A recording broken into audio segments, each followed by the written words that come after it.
The Pediatric Lounge, a podcast taking you behind the door of the physician's lounge to get a deeper insight into just what docs are talking about today. From the clinically profound to the wonderfully routine and everything in between. All right. Hey, George, it's Tuesday morning. Great to see you again. Yeah, it's Tuesday. I'm in the office today. Usually I'm at home with the guitars behind me, but I got called into work, duty calls. Today we have a great guest, Dr. Aron Bornstein. He's a private pediatrician, and his topic today is going to be why are independent practices struggling to survive today? Aron, welcome to the show. Thank you for having me. It's a pleasure. Aron, we always start by asking people, why did you become a pediatrician? I would say it started in sixth grade when I realized I did not have a future as a professional soccer player. So my next choice is being a physician. My father was a pediatrician. He actually founded our practice, so I had some exposure to that. But I would say it's predominantly my experience working as a camp counselor for many, many years, all the way through my first summer in med school that really inculcated my interest in working with kids. And then my experience in med school, I further reinforced that. I just enjoy the developmental aspects of pediatrics. You know, pediatrics is the one field where you have the greatest opportunity to really impact an entire lifespan because of our role in preventative health. Right. And that had a lot of appeal to me. How long did you get to work with your dad, and how did that inform your career? So I always joke because I didn't choose pediatrics because of him. But when circumstances came around with the opportunity to join his practice, and we had a long conversation because it is a big decision whether you go into any workplace with a family member. You want to make sure that you work compatibly. But it was a great fit, and we worked together for about 7 years. He had worked clinically when I first started, and then he stepped back and when we hired another physician to do just the administrative work for a few years as we transitioned to kind of a new model of how we operate in the office, and now he lives happily in retirement. It's very interesting because I've seen a lot of father-son operations, and some of them are pretty successful. Some of them were not. It's interesting because if you go with a practice that's already established, you should be able to take it to the next level. Yeah, I think that, I mean, obviously you want to make sure you don't jeopardize your own familial relationship. I think that was the most important thing to us. But, you know, we trained in different times and we had different experiences. And I had my own ideas about what I wanted to do coming in. And the times had changed too. And so it worked out actually quite well. I think he was, and his partner, who's my pediatrician, who I still work with, is one of my partners. I think it's been a good mix, and we've had to manage a lot of change over the years, some of which was by choice and some of which was not by choice. Well, what you find in a lot of these older practices, the way the culture is, that's the way it is, and they want you to adapt as the junior physician, where in actuality they should change to the new times. And I think that's what kills a lot of practices. The senior level physicians, they don't change, they don't let the junior advance. He gets frustrated and then the practice falls apart. Yeah, I think the other thing too is that for people like my father who would start their own practice, a lot of the knowledge is institutional in their own head and is not systematized within the practice. And it's, the biggest thing that we had to do when we were looking to transition was to make sure that we had systems in place, not personnel, so to speak, to make sure that, if someone was not available or something was not working, that there was some way that the functioning of the office would continue appropriately. So that was a big, big change for us. Mm-hmm. Yeah. And before you joined your dad's practice, you went to New Zealand and you were a hospitalist in New Zealand? Yeah, so I had immediately out of residency, I worked as a hospitalist for a couple of years in Chicago while my wife was finishing grad school. And then we went and moved to New Zealand for a year. We were kind of undecided about where we wanted to live at that point, and the opportunity came up. So we had an amazing experience in New Zealand. It was a great experience for me coming out of being a hospitalist, because pediatricians in New Zealand are specialists. They're hospital-based. You're basically all the subspecialists roll into one. So I took care of all my diabetic patients. I took care of all the seizure patients. We did all the workups for all the kids with genetic disorders, autism, some behavioral stuff. We managed all the neonatology in the hospital. all the inpatient care. So you really got to do everything. It was a good role coming out of residency out of a hospitalist setting. It was a lot of fun to do. So I have a bunch of questions about that. Yeah. Like, getting licensed, how was that? Like, did you have to take boards over there, or they just accepted everything you'd done here? Yeah, so they had New Zealand had some reciprocity, so I didn't have to recertify to go to New Zealand. I worked through an agency based out of New Zealand that helped with some getting some of the credentialing and all the other visas and everything in order. But there wasn't anything from a retraining standpoint that I was asked to do. That's good. Wow. Yeah, and then you were there for a year, and they the size of the hospital, was it a children's hospital? Yeah, this was a very small community hospital in a small community. The main town, I was in a town called Masterton, which is on the North Island, about an hour and a half north of Wellington. At the time, the town itself was about 25, 30,000. We serviced a region about 45, 50,000. I think the hospital was 60 beds or something like that. We had 4 pediatric beds. But the geography of New Zealand is isolating. We were separated by mountain range from Wellington to the south. This is a rural agricultural area. I was quickly informed that there are times you cannot get kids out of the hospital because of weather, which I experienced my first month. And so it was very, very different. We had an excellent group at the hospital. The pediatrician I worked with was amazing, like an incredibly bright, smart physician.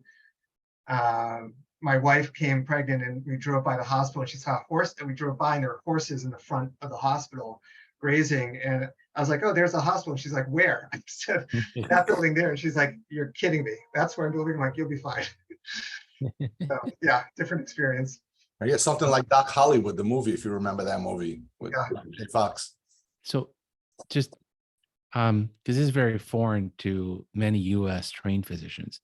So were there just 2 pediatricians covering the hospital? Yes, so there were just 2 of us. The system's different. So the primary care is all done through general physicians, family physicians in the community. And then our practice was referral based for any of the outpatients we'd be seeing. So we had our clinics there. And then, obviously, children came to be admitted to the hospital, we cared for. There were some specialists in New Zealand, centered mostly for us on the North Island, either in Wellington or Auckland. So we had the capacity to consult with them over the phone because this was pre-networked EMR systems. So we had some support there. And certainly if a kid needed a heightened level of care, we needed a pediatric surgeon or something like that, those kids would be transported out of our community hospital into a tertiary care facility. There's only one children's hospital in New Zealand, that was in Auckland. And was the call every other night then? Because it's just the 2 of you? Yeah. But it wasn't, because the population was small, it wasn't busy. But the interesting part was what we saw. And we had multiple cases of meningitis. New Zealand was in the midst of a MenB epidemic. In fact, New Zealand at that time had developed a MenB vaccine on their own, well before we had what we have here. We were part of that rollout to try to get that out to the community. So I saw a lot of osteomyelitis, which was kind of more predominant among the Polynesian population, the Maori population. So it was interesting. They're just a different demographic, different issues. So what'd you do when somebody went on vacation every day? We did it ourselves. Yeah. Wow. And so I'm assuming, which is always a bad thing, that you guys delivered patients at this, not you, but there was delivery and labor service. So you might have to come in for a C-section or. Yeah, so we did deliveries. At my first month, I had 2 kind of critically ill infants, one of whom we had bad weather. So I had to sit there and resuscitate for about 8 hours before the weather could clear, before we could fly that child out. So that was an interesting experience to come into my first month there. But so you didn't have a NICU or a ventilator. We had like a neopup. So we could intubate, and we didn't have a ventilator per se, but we had some equipment to help sustain someone for prolonged resuscitation. Wow, you like adventure.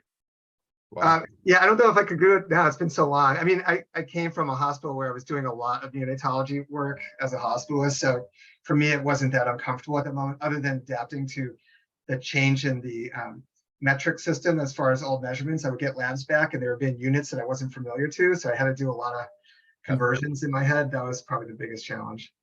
But it seems to me it would be different. Like if you're in a hospital here where there's NICU nurses, ventilators, respiratory therapists, and you got at least 6 to 12 beds, and then all of a sudden you're out there and there's this newborn that's not well, and you don't even have you don't have a nurse, let alone a ventilator or an art line or umbilical line. It's you're the nurse, you're a respiratory therapist, you're the doctor, and you're the chief consoler because you can console yourself. Yeah, it's I mean, this is probably not untrue in rural areas of our country too. When you're doing rural-based care, you have to be resourceful because you're working with limited resources. And so, at that point, it was great for me. It was certainly a great experience from a learning standpoint, from an experiential standpoint. And in New Zealand, the culture is different. The system's a little different. So some of the concerns that you have here in the United States about liability and stuff just weren't real concerns in New Zealand. That's not to say you aren't concerned about the safety of the child, but you had a little more leeway to do things on your own without the worry about just the liability risk. Yeah, I once went to a meeting in Boston for pediatric emergency physicians, and there's 2 guys. I'll never forget them. Typical, like you would think, 2 guys from Montana, white, big guys. They're in the same practice. And, we were talking about suturing. And I said, oh, yeah. Northern Virginia, if a kid has a beryllium border laceration, you call them plastics. And they laughed. They said, in Montana, they come off with a finger chopped off. You're not going to find the finger. You fix it. And the dad says, well, he's learning how to use the tractor. He says, they're not going to drive for 2 hours to get their vermilion border, fixed properly. It's just part of life. And I'm like, not in Northern Virginia. You get sued, my friend. So it's a different mentality. Yeah. Now, Farming communities, they're tough. They work super hard and they put up with a lot. So they do a lot. I mean, they do a lot. They go to C-sections. They do NICU. They do laceration repairs, fracture care, because nobody's going to drive 2 hours for that. And the kids need the care. In some ways, I think it might be more fulfilling, but very stressful. Very stressful. And so the practice must have changed a lot between the time that your dad was running it, which is probably not only paper charts, but paper accounting. And now, what is the most or the biggest things in the back of your mind that, you remember it then and now? So, so on the face of it, I think from a patient standpoint, the patients probably wouldn't see a lot of change. Our practice was actually one of the first practices in the state to go on an electronic medical record system, to the point that when they first tried to do a prescription, the state hadn't had laws yet to allow pharmacies to accept it electronically, so they had to wait on that. So when I walked into the practice, we had an EMR, and we had roughly the same type of staffing ratio. We're in the same facility. I think there are a couple things that have changed the most in practice is just what we do day to day and how we do it. When I started here, we were kind of on the early wave of starting with Prevnar vaccines. So we were still seeing some pretty invasive pneumococcal disease. I certainly remember kids coming in who needed chest tubes and for pneumonias and those sorts of things. And we didn't have Rototec, that came out fairly early. So we dealt with a lot more same day sick care, which was kind of the traditional bread and butter of what pediatrics was. Mm-hmm. But early on when I came, I said, this is going to change. And really, there were a couple of things I said, pediatrics is going to become 3 things. It's going to become preventative well care, which is what we've always done with well visits, behavioral mental health care. And I said anxiety is going to be the new ADHD. So I was very prescient on that one. And chronic care. And those are going to be the 3 mainstays of practice. And then the same day sick care is going to disappear on us to a large extent because of vaccination. I don't think I anticipated the role that urgent cares would come into play, because that's come into play over time. And that certainly bled off a lot of the same day sick kind of care that we do, and also changed it. Right? People don't aren't willing to wait a day or two for an appointment now for, that type of visit. They just go. So Yeah. I think that's been a big change, and the complexity of what we're dealing with has changed. The society has changed. The substance problem has changed dramatically over time. That's really impacted family structures. We have a lot more kids under care grandparents than we probably ever had when I first started. Yeah. So I think that, all those societal impacts has caused changes in how the practice is. The financial model also changed, right? Medicaid used to be a small part of our revenue. Now, it's 51% of the kids are covered under Medicaid. And, some practices have 50-50, some have 60-40, some practices have 85% Medicaid. I think that was all attributed because back in 2007, with meaningful use to get the EHR implemented in the practice, you had to have, I don't remember if it was 20%. Yeah, I think it was 20% Medicaid in order to qualify for meaningful use funds. So people tried to get more and more Medicaids. And then the district programs came about. You needed more Medicaid to get paid. And then all of a sudden, with COVID and everybody's getting onto Medicaid, all of a sudden we went from 20 to 60%. But the reimbursement did not change. Yeah, when I first started practice, I would say our practice was somewhere in the neighborhood of like 12 to 14% Medicaid. Yeah. During the pandemic, there were points in time we were over 50%. But the change has been somewhat gradual over time. I mean, certainly when the recession hit around 2007, 2008, we had a large number of our families due to unemployment go on Medicaid. There was Medicaid expansion that happened in the interim as well. And then things really accelerated during COVID, not just because of employment and other things, but also because there wasn't redetermination for 3 years. So anyone who was on Medicaid, stayed on Medicaid over the course of 3 years. That's starting to be managed, but that's made some real, significant impacts for us in terms of our revenue flow. There are other aspects. The complexity of our patients has impacted us. A change in our EHR system has had a negative impact in terms of our throughput as far as how many patients we can see in a day. So that's had a negative impact on us as well. What EHR are you on? Oh, we're currently on Epic. Epic, difficult. And so you were interviewed by the Boston Globe, and they wrote a piece on your practice, not just your practice, but what's happening to pediatric practices in Massachusetts. And basically, to sum it up, about 10 to 15% of pediatric practices are closing down. Pediatric practices that used to be male and older, the doctors are retiring and nobody's replacing them. Yep. And it's causing a shortage of access to care to everybody, the poor, the rich, the white, the African, because there's no providers. In that article, you mentioned something that I found interesting, that you do 12-hour days and 30-minute well visits. Did they misquote you on that, or are you really doing that? No, that's accurate. I mean, a 12-hour day is not all face-to-face time. There's the third shift of managing phone calls and responding to email communication. And then also, obviously because I'm a business owner as well, managing some of the business side of things at times and administrative tasks. So, I generally am in the office for 10 or 11 hours. I'll go home. I may do a couple other things at home remotely. So that's pretty par for the course. There's never a day that I'm not logged in generally. Like that would be very unusual to not be doing something.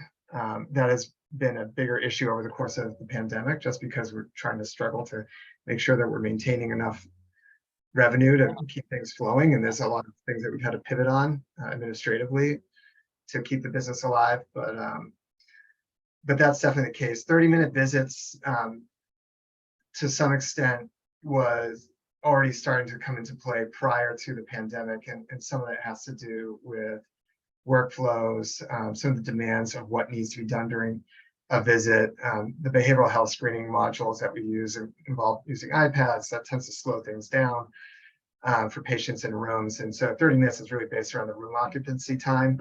My time in the room, maybe 10 to 12 minutes, but by the time the nurses do what they need to do, by the time the patients fill out the things that they need to do on the iPad and everything else, it takes about 30 minutes to Yeah, Yeah. is when I read that, I said, "There's just no way you can make money, right?" Medicare pays about $90 for a 20 to 30-minute visit, and in Massachusetts, if any politicians listening, um, they only pay 70% of Medicare fee schedules to physicians. So you're not even getting those $90, right? And so if Yeah. you do two of those, what's that? $70 times two, it's 140 with an overhead of easy 2/3 to 70%. There's about $40 left for the physician or the clinician, which is not sustainable. $40 is not, nurses make more than that.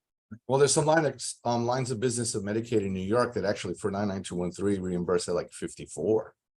And Yeah. they're doing a lot. Yeah. Yeah. And then, so this is a big problem to the sustainability of a pediatric practice anywhere in the country, right? Yeah, I mean, part of the reason why I started to speak up is we actually, I mean, we're in a wealthy state. We're a well-established practice. We have a lot of advantages that a lot of practices don't because of our networking and other things. And yet, if a practice like ours is threatened, any practice that has any modicum of greater challenges than us is really in big trouble. We already had 2 practices this summer in our network have to close.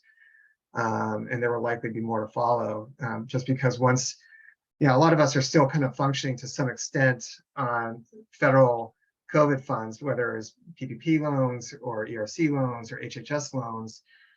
This is the last year you might have any carryover from that to try to figure things out. And once that runs out, if you haven't figured it out, you're kind of cooked, right? Like if you can't make enough revenue per month to cover your expenses, there's nowhere to go. Yeah. Yeah. And just to level set with the audience. So Mass Health is a provider of Medicaid financing for Massachusetts, right? And they only invest $3,400 a year per child, which is nothing. And an able-bodied adult who joins Medicaid, they will get $5,600 a year. So a tremendous discrepancy for somebody who could actually go out there and get a job and pay his own way versus a vulnerable child that obviously can't fix their economic circumstances. And that is just tearing us, not only in Massachusetts, but across the country, the lack of investment in our children. I call the politicians cowards because they haven't been able or willing to step up and fund these services appropriately. About 1.6 billion of the Massachusetts Medicaid budget is spent in children out of a total of 17 billion. So it's almost nothing. I mean, people should be ashamed of that. And out of that $17 billion that they spend, only 400 million or less than 2% are spent in physician fees, labs, and radiology. So we could not see any more patients, not order any more x-rays, not order any more labs, and we would not have any impact on the bottom line of the spending at the state level on the Medicaid system. Yet they want us to report BMIs, they want us to report this, report that, and decrease the cost. How can you decrease the cost when they're not spending or investing anything in our children? You know what was very interesting? These insurance carriers, I had asked them once, I says, why do you people reimburse so well to a hospital? And the hospital cries poverty because they say, well, they have to bill the insurance carrier more because they have to take care of the Medicaids. I mean, Dr. Bornstein, you take care of Medicaids, I take care of Medicaids, Medicaid lines of business. Herb, remember my wife when she had that pickleball injury? Yeah. I just got the bill from the hospital. Emergency room paid $1,680. Pharmacy $16. That was for 1 pill of Percocet. And radiology diagnostic $1,851. And we have a $400 copayment on this.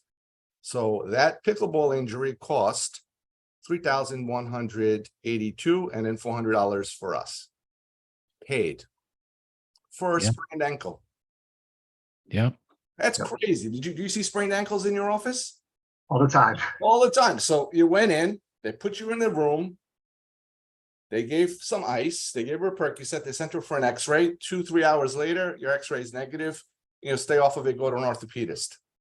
I mean, this is ridiculous. And you'll get $54 from Medicaid.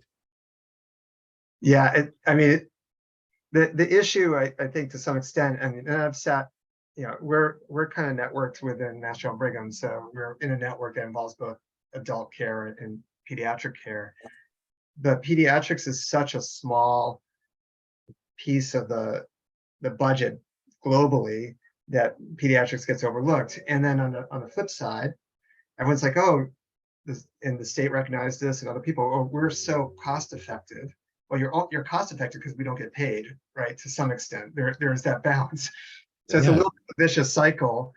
But there is truth in that we're cost effective, because you're right. I can take care of a sprained ankle in a much more cost effective manner than an emergency room can. Wow. And we do all this cost effective work. Every phone call we take at night is keeping a kid out of an ER. But you don't get compensated for that. You don't get paid for that type of work. And unless the system really puts the emphasis on reimbursing those who actually spare costs in the system downline and spare unnecessary testing and unnecessary medical expenses, it's an upside down kind of way of reimbursement. You're reimbursing retroactively rather than proactively, essentially. Yes. And so a lot of change has increased your overhead, right? You said your dad already had EHR when you joined the practice, but MOC keeps being expensive. CME keeps being expensive. The vaccine costs, and we'll talk a little bit more about that later, are increasing, and your staff can't live on $6.50 an hour wage anymore. Okay. Right? Oh yeah, no. I mean, our expenses in the last 3 years since the pandemic have gone up like roughly 25-ish, 30%. And that's kind of across the board. Staffing costs especially have gone up dramatically because we're in a time of scarcity of staff, and it just became this, race to try to keep staff, find staff, and the salary structure for all that goes up. It's hard to find people. We are continually looking. Actual expenses. I mean, it just kills me to think about how much money we spend on McKesson every month just for supplies. I mean, this is what I think a Fortune 5 company. Their bottom line is not hurting. And yet I still ask myself why it's still, the pricing has gone up so much on supplies. And neither the commercial side nor the government side is giving us a cost of living or inflation indexed, increase in our payments. They have us frozen back in some plans in 2020, contracts. And the expenses, I don't know if any of these politicians buy groceries at the grocery store, but the expenses have really gone off the roof since the Biden administration came in. And that's affecting everybody, because the front desk person can't eat if you're not giving them $15, $17 an hour. They just can't eat, and everything's gone up. But I don't know where they expect us to come up with the money to pay the front desk a living wage and continue to buy supplies, but we're getting paid less. Doesn't sound like mathematically that's possible. Yeah, no, I mean, that's the problem all of our practices are running into right now. Because we're not a restaurant where you can raise the menu prices. You're locked into your contracts with your insurers. And so our businesses are not able to adjust our pricing according to inflation or according to increased expenses accordingly. And this is why you're going to see practices closing, because they just can't make it. We were not, pediatrics is always a slim margin kind of business, right? We never were making a ton of money. There's not a lot of margin there even before all of this happened. And then for something to suddenly drive up your expenses that much and drop your revenue at the same time, because we weren't seeing kids as much over the course of those years because they weren't getting sick when they weren't in school, wearing masks and all those things. It's just, a double hit, and it's something that'd be hard to recover with unless there's some change in how, the financing around our businesses work. Yeah. And then we have some miracles, but yet again, it's all about how we finance healthcare in the US, right? So I don't know if Massachusetts is a VFC state or not, but for the non-VFC states, they're asking us to vaccinate kids at 6 months and then again at 8 months with the COVID vaccine. That is going to cost us $200, and many parents don't want it, and logistically it's very difficult. And then we have a new product, which I think is would be great for the health of kids, but this RSV long-term monoclonal antibody is $500 a shot. Yeah. So if you have, I just a normal pediatrician, one FTE, has about 100 newborns if they're going to stay in business a year. Half of those are commercial. 50 times 500, that's $25,000 that you're going to have to write a check for at the beginning of fall and not even know if you're going to get paid for it. Yeah, That's- no, that's a huge issue. Like those types of expenses, if you don't have enough revenue flow, there's not an easy way to manage that, right? And then you're limiting the care you can provide. I mean, we've had to do that with some of our lab testing, for instance, because the reimbursement for the test is not actually covering the expenses for the supplies for the test. And so things that we used to be able to do in office, we can't just because we're not getting paid enough to cover the expenses. We're not looking to make money off of it, but we have to at least break neutral. And the same thing's true with what you mentioned, with nirsevimab and these other types of therapeutics. Yeah. So I always say this in our coaching class, right? So I'm a little annoyed when you steal my time and don't compensate me for it. I'm a little annoyed. Okay. But maybe if I help someone, I'm okay with it. But I'm really annoyed when I paid for something $25 and you pay me back $12 2 months later, because that really means you pick at my pocket for $12 and I'm not a chump. And that's what they're doing. The health plans are doing to pediatric practices over and over again. And that's really offensive. Yeah, I mean, and beyond offensive, it's not smart, right? So my patient who could get a lab less expensively in my office and get a result that day and get therapy started that day, instead has to go to a commercial lab where they spend more money to get it done, maybe wait a day or two to get a result. Maybe in that interim, the kid gets worse, they go to an urgent care to get told it's the same thing. Yeah. It's just not an efficient way to do it. Point of care testing should be really promoted heavily in primary care because of the efficiencies of being able to make a rapid diagnosis and make appropriate treatment decisions. So it's short-sighted by having that. It's penny wise, pound foolish when you have those types of policies in place.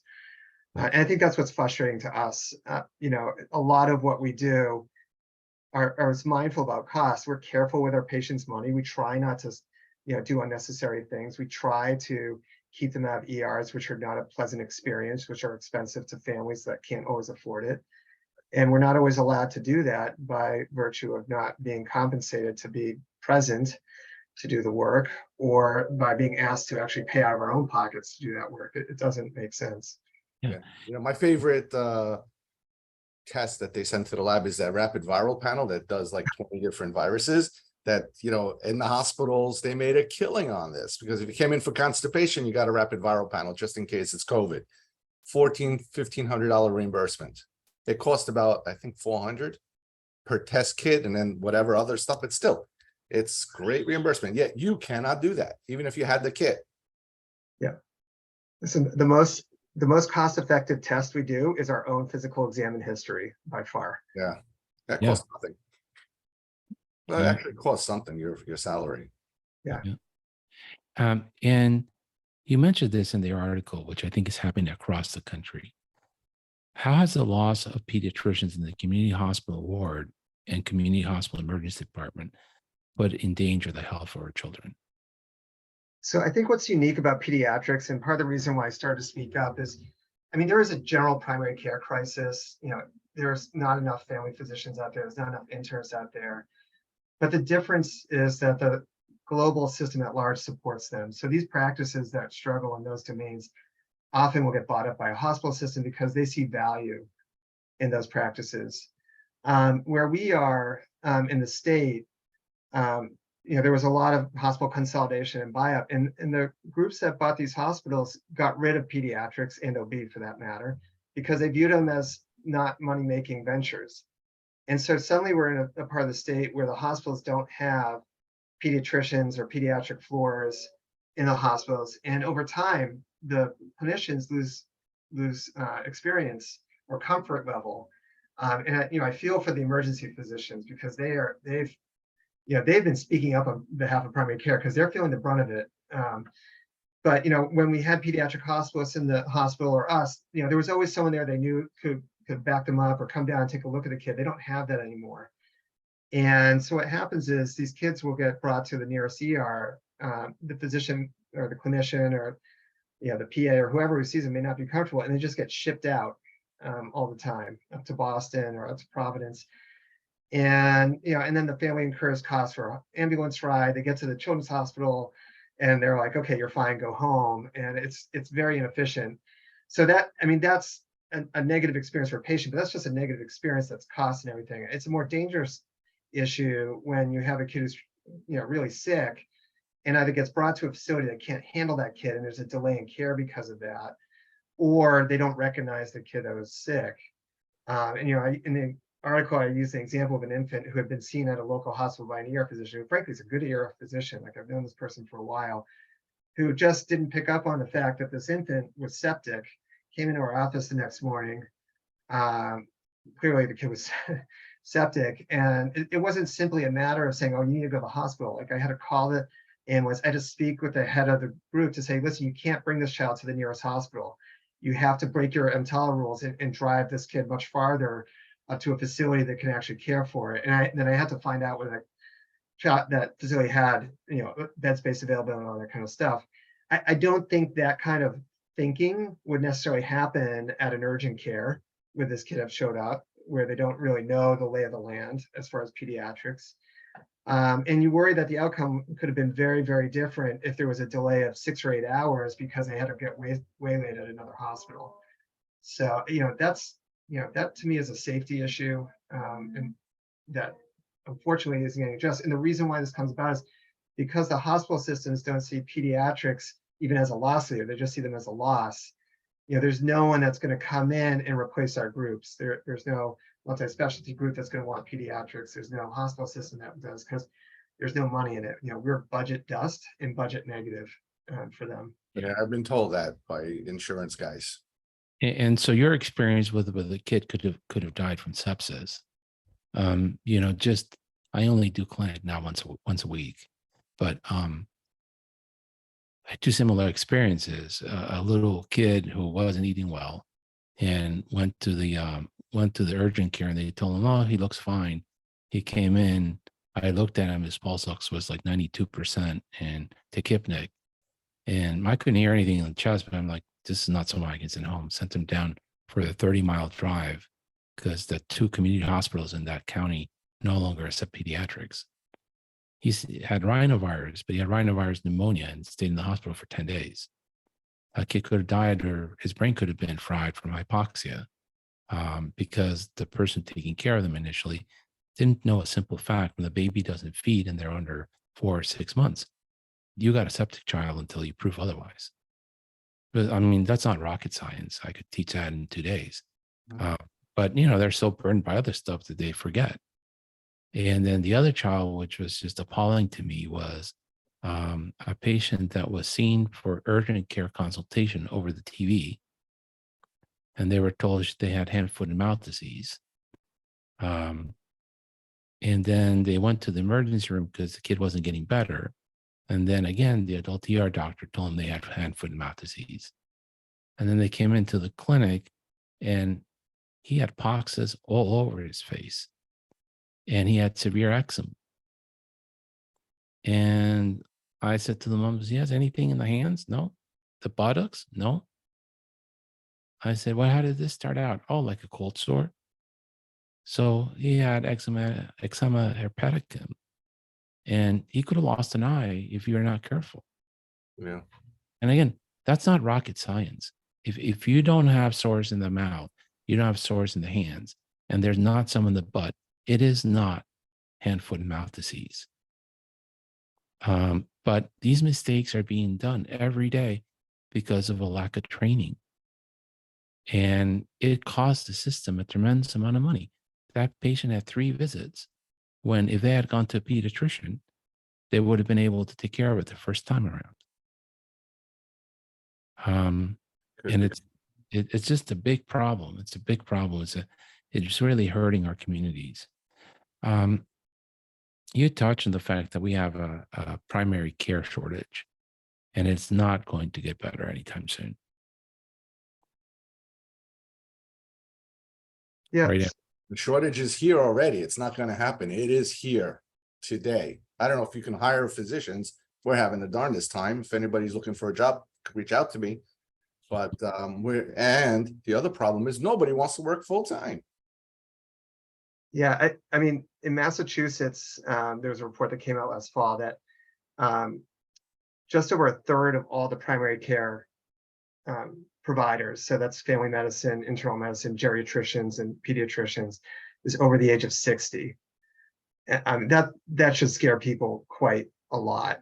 And you know, the reality is that for us in the current climate, we can't possibly offer a salary for a physician coming out of residency that would be commensurate to their debt load, or what would be an average debt load. You know, obviously, if you're a person who doesn't carry average debt and you were fortunate to come from a family that had means and you could afford all your education, then you can choose to do what you want irrespective. But it doesn't make a lot of sense logically that you would be able to get someone coming out and simply replacing, you know, someone with our level of training, experience, you know, what you see with a physician assistant who has very little exposure to what we experience in residency is risky. I always said that, you know, one of the issues with being a nurse practitioner, a PA, is simply what you get exposed to in training. You don't know what you don't know,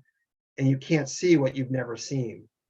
And you know, one of the things that for us when we went through residency training, even before the new rules, was that for better or for worse, you saw a ton. You know, I trained in Chicago, I saw a ton. I did medical school in Pittsburgh, I saw a ton. And I knew I needed that, right? Because I mean, you need to be able to recognize the 1% of the uncommon things that might show up on your doorstep when you're in a community to make the right decision for that child. And I'm concerned with how difficult it is for PAs and NPs to get adequate training. Even just finding a rotation for them is very difficult. We get requests all the time.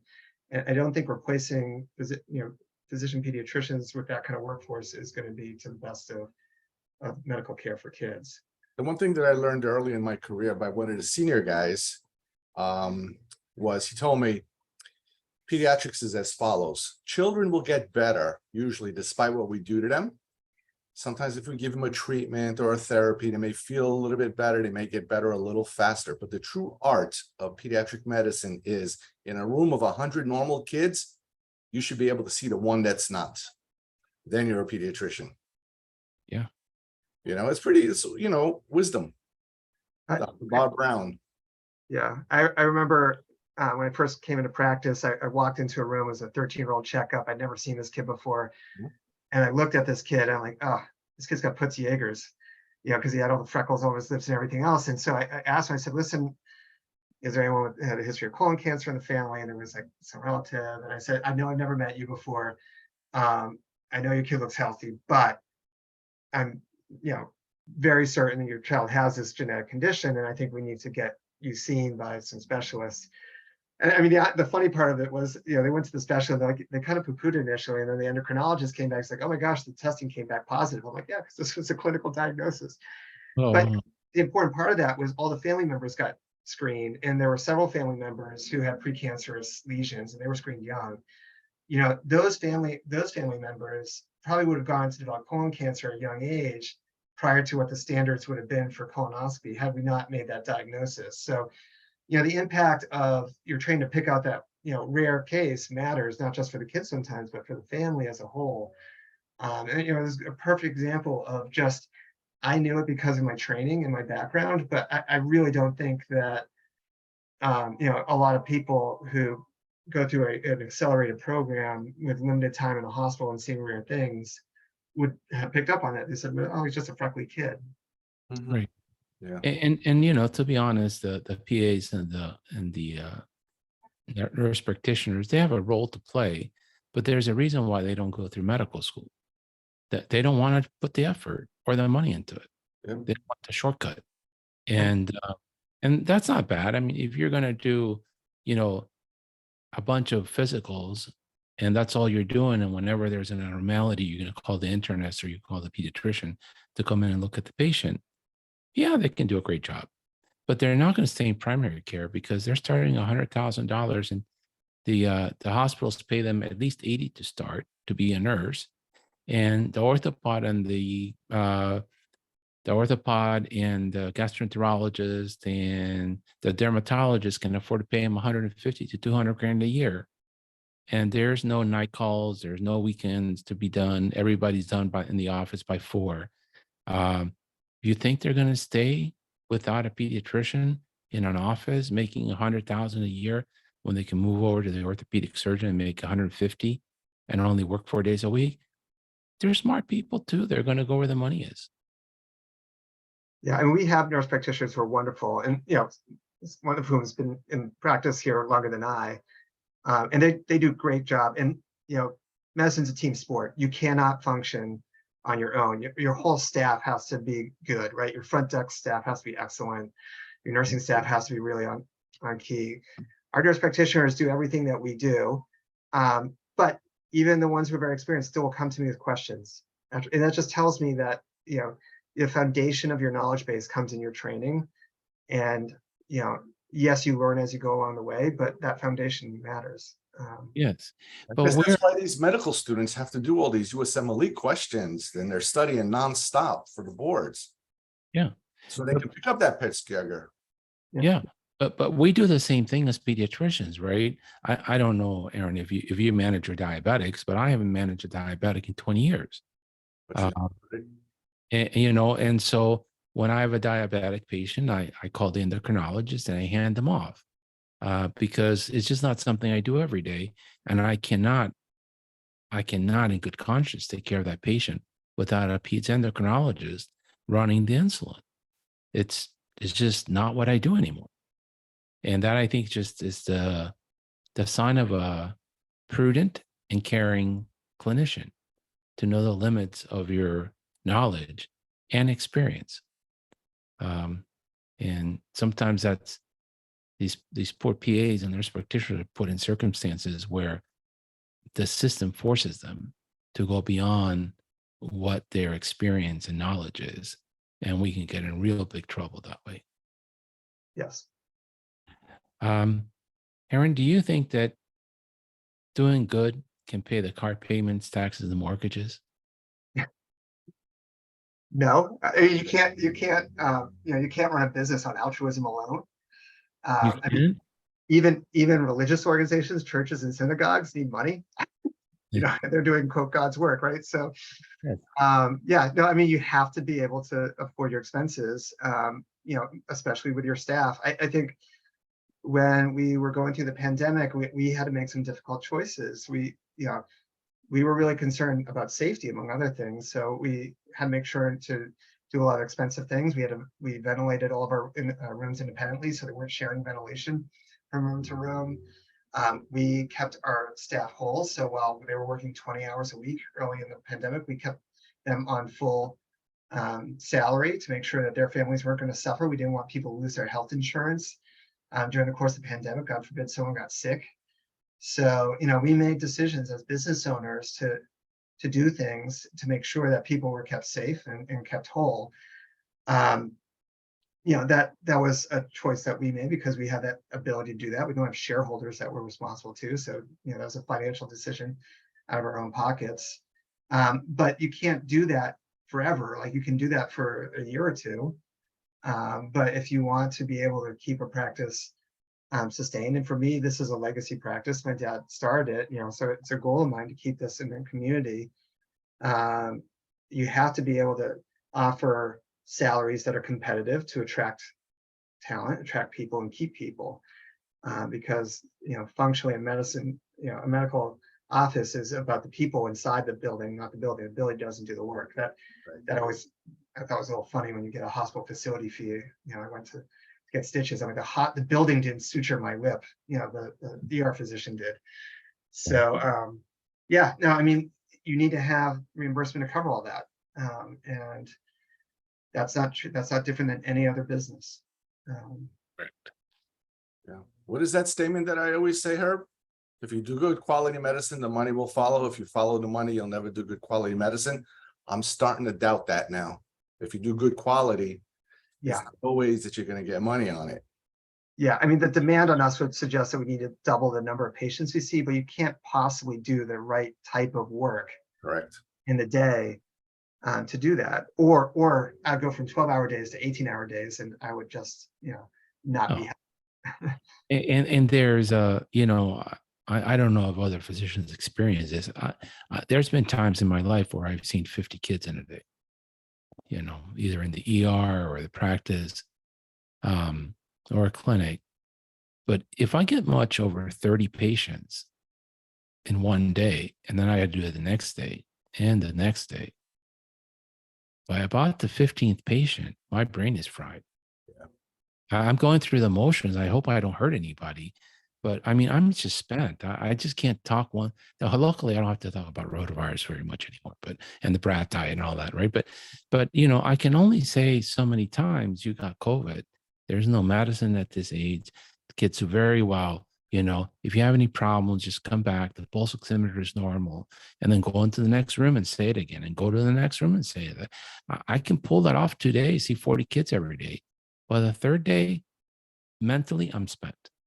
I'm not giving my 100% to those patients. Yeah. And so we cannot make it up in volume and do good care. Aron, this has been insightful, but somewhat unhappy conversation. Yeah. What do you think we could do to change this? Well, I mean, my personal belief is that, for us in Massachusetts, at least, there is some alignment of interests. The state covers nearly half of all kids in the state. And if our practices disappear, the state's on the hook for greater expenses. So there is some alignment from a public health perspective, from a taxpayer perspective, to provide the right care in the right venue for kids. So I do feel that the state should have an interest in really thinking about how to stabilize practices in the short run and the medium term, while they're looking at some long-term solutions about how to deal with the primary care crisis. Frankly, the insurance companies should have some interest in this as well, because again, they'd be on the hook when the kids only go to the ER instead of a pediatrician. I'm not sure that they view it that way. I think they view it on a short-term view of quarter to quarter what their money is. So I don't trust that they would be stepping up. And I'm not sure how the healthcare system, the hospital system stuff would view it, because I think they're focused on short-term money a lot of time and not long-term investment in a lot of cases. That's just my personal opinion on it. So I think that, legislatures will listen to patients and constituents is what I'm learning. The lobbyists have their ear. The senator or the representative has a million things on their plate. They don't understand the nuances of everything. What they do understand is that they have 100 angry patients saying, well, are you going to see my kid when he's sick because my pediatrician left the community? What am I supposed to do? And I do think at some point there needs to be some greater public awareness. Patients view our practices as a public commodity, when in fact we're a private entity. And if we're going to be treated like a public commodity, then the public entity, the public structures around it have to fund it appropriately to maintain it. Right. They have to take the risk away, right? They have to own the building. They have to, eliminate malpractice. They have to buy all the vaccine serums. Yeah. And you just get paid an amount per kid you see, which covers your salary, but you have no risk.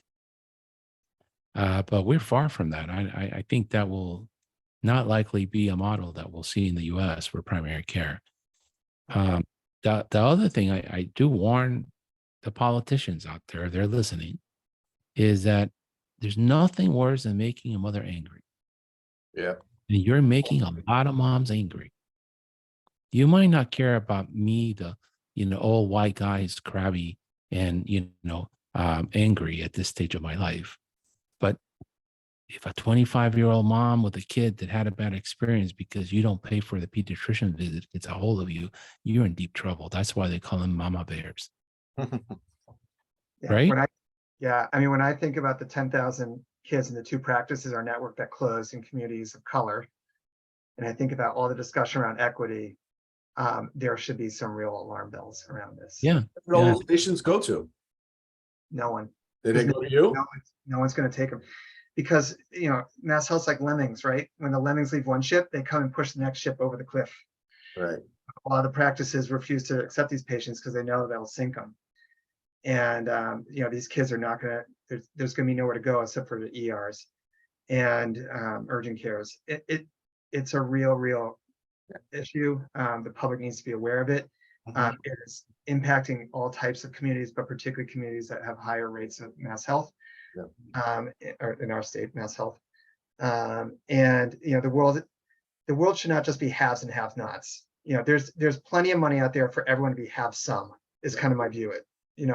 It's just a matter, and you cannot take the same pool of money and just shuffle the chairs on the deck of a sinking ship. You actually need to invest money into the ship to keep it from sinking. Oh, I like that.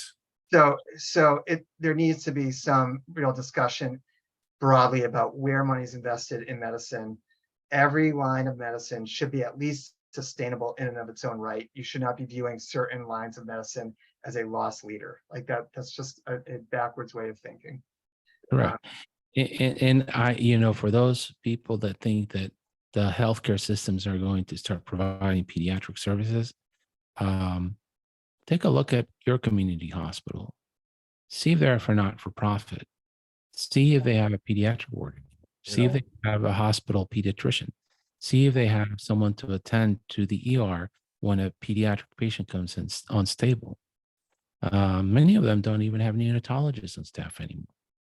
And they'll do the delivery because Makes to them, no, they lose money on deliveries. They've been losing money on deliveries for 20 years. Yep. The only reason hospitals do deliveries is because the mom decides where the family goes for care. And so they want the mom to come in, just like Wegmans wants people to come in. They put the milk at the end of the corner over there. And while you're going to get the milk, you end up buying chocolates, a bottle of wine, some chips. Oh, those cut cheeses look really good. I'm going to put them in the cart. They could care less if they ever sell you the bottle of milk. They just want you to walk through the supermarket so you can load up with stuff that you're not going to need, but that's where they make their money. And the hospital does the same thing. Come deliver the baby with us. It'd be really pretty, maybe not safe, but really pretty. And, then get out because we can't make money from you, but bring your grandpa when he has a heart attack. Bring your wife when she sprains her ankle because we can make money at that. Well, $3,000. I already proven That's that. right. So don't think that the hospitals with the moniker not-for-profit are going to save the day in that community. They're running away from their responsibilities. And I am not a socialist, but Bernie Sanders, Elizabeth Warren, if you're listening, hold them accountable. If a community hospital is not-for-profit and they're not serving their community, should they really be not-for-profit? Or should they contribute to property taxes, income taxes, like the rest of us do? Hold them accountable. Yeah.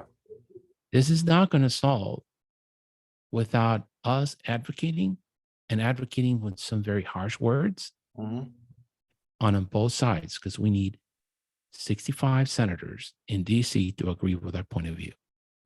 Well, maybe we should send them this episode. Yeah, I don't care which, I don't care if it's 50 Democrats and 15 Republicans or 40 Republicans and 25 Democrats. Could care less. Yeah.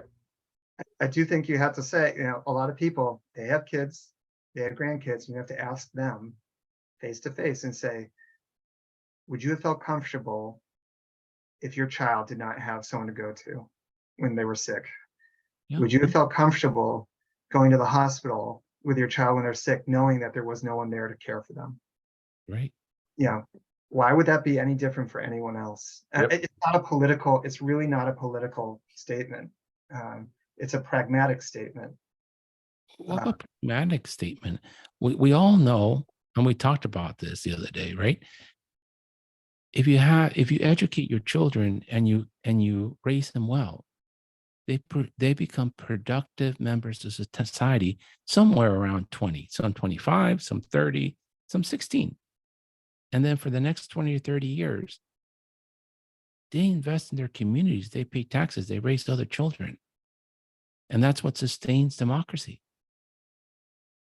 We're shooting ourselves in the foot by not educating our kids properly, by not demanding that they can read and write by the time they leave high school, and by not demanding that they're healthy when they're 18 and are capable of joining the workforce. And again, I'm not a socialist.